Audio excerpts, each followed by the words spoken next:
Hey, I'm on your side with this. Well, yeah, I'm on your side with this. I hate when people say everything is nature.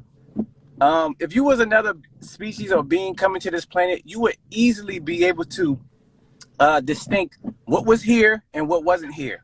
Then Yeah. that would force you to ask a question. If you look at like an edifice, say the Eiffel Tower, you would say, well, what is the purpose of this thing being here? How does it contribute to the sustainability or recycling of life? What does it do? What would it do? And then that would cause you to do further research. I think what people are saying that is that they're compartmentalizing this idea that all of these things did come from the same elements. So in that part, they're right. They all Right. come from the same elements. So then they are comprised of nature, but in tandem or how they're combined, they can create inorganic materials that could be more harmful for the organism that they are, even though they came from that. You know what I'm saying? Right. Like that, those combination of things. You feel me? That's why I use the word alchemy, because Right. you can transform nature and alchemize Sure. it in a way. Right. Like you could have something that could be healthy for you and you could turn it into something unhealthy, right? Or that doesn't benefit our organism or even the ecology and the other organisms. So that's what I'm trying to distinguish. Why I get the concept that everything originates in nature as far as elemental, like it's Elemental, all yeah. coming from the ground, all coming from the earth and what we experience. Like the person was saying that the concept of nature is colonial, right? Because we're just on a planet. Oh yeah, we are on a planet, right? But we've been able to influence parts of the planet in such ways that haven't been beneficial to our existence, to our health, to our mental well-being. So we have to acknowledge that. We can't just be like, oh well, everything is on earth, so everything is all good. Like that's stupid, right? Yeah. Like you have to acknowledge the influence that we have and are able to perpetuate because of our intellect, because of our capabilities. However you want to look at humans having the ability to influence, the point is that they Right. can. And so I wanted to share like the study that they did recently talking about the Earth's biomass, because people say like, oh, humans can never overpopulate, yada yada. Okay, to a certain extent, that is true. Like there's a lot of room for humans to physically exist, and there's also a potential to grow enough food to feed more humans. But that's not the Exactly. issue. The issue is that most of the biomass on Earth is now domesticated life. That means humans and their food. Right. And you know, pets and stuff, like to a smaller extent. But most of what was wild before has been domesticated, and the more that domesticated humans grow, the more that they transmute wild into domestic. So before we know it, we're going to be living in a completely domesticated world where every species is going to be domesticated because we've turned wild species into domestic. And so, For but sure. through that process, we lose biodiversity because humans only eat but a select few fucking plants and animals. So the more humans you have, and the more that that pushes to have a certain food supply that is only a select few species, we turn the biodiversity of the earth and the biomass of the earth from wild and diverse to domesticated and homogeneous. This is the pattern. I'm just pointing out the pattern of what's happening No, that's because right. But so that's then influence. a person, that's exactly right. But a person will ask you, what's wrong with that? What's wrong with this type of transformation? What's wrong with us leaving from a natural world and going into a simulated world? They would say that. What's the problem with that? Right. I'm asking you, what's your thoughts on it?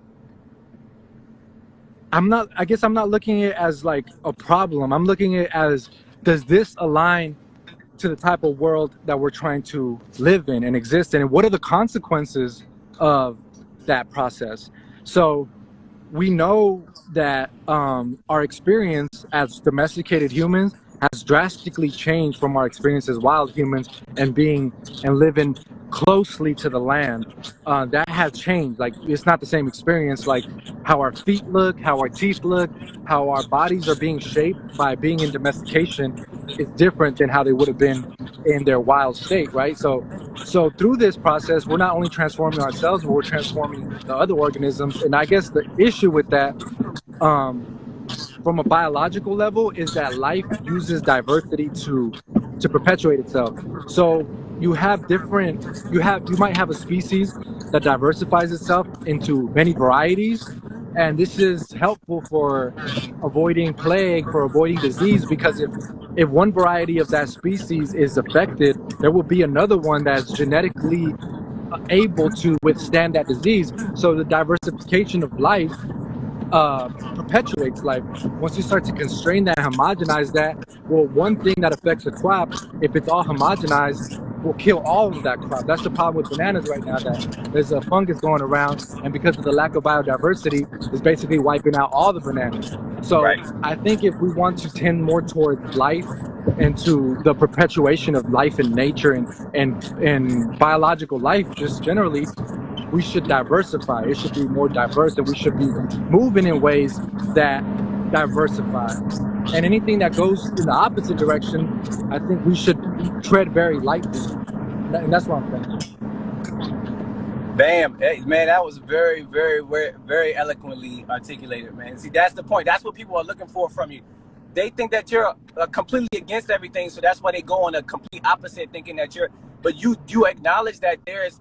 You said tread lightly. See, that's very important. That means that we could utilize some of these things in a more balanced, thoughtful, mindful, and grateful manner in order for us to get to the places we're trying to go and still, like grow and evolve and change and still keeping things the same. But these people are saying they don't care. Like, what? Who cares if this whole thing evolves and transforms into something homogenized, to something more like digitally integrated? Then who cares? Like, that, maybe that's just the way Right. things are supposed to go.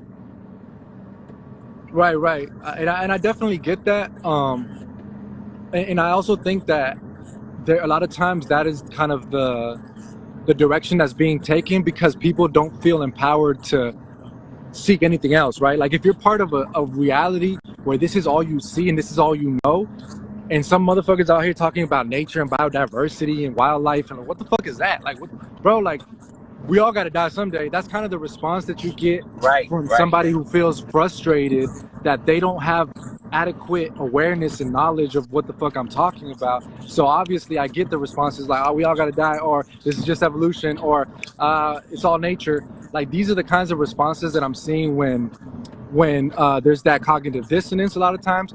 But Yeah. for those that aren't coming from that place, I would say, yeah, that's fine. That's the role that you came to play.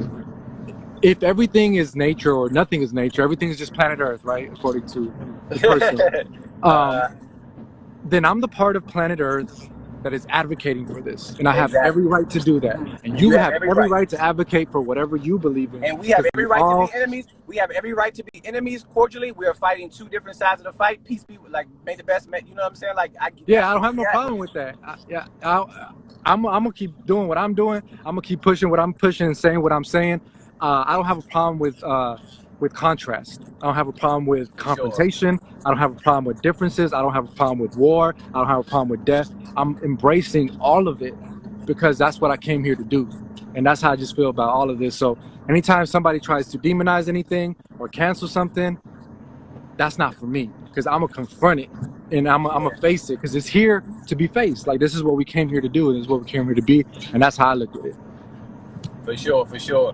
Hey, look, you just like went in, man. You went in just now. So that's it. Let that open to floor. Let that open the floor for people, whoever you probably answered questions or made points of people who had counterpoints. So I'm gonna get off because I don't got a good enough light for your stream. So I'm gonna keep it moving and let Oh, somebody okay. else Yeah, jump no on. worries. But they should Yeah, I'm gonna get somebody else on here. yeah. But so whoever come on, there you go. There's your basis. So let's see how people work through that. But all right. All right, bro. Thanks for coming on.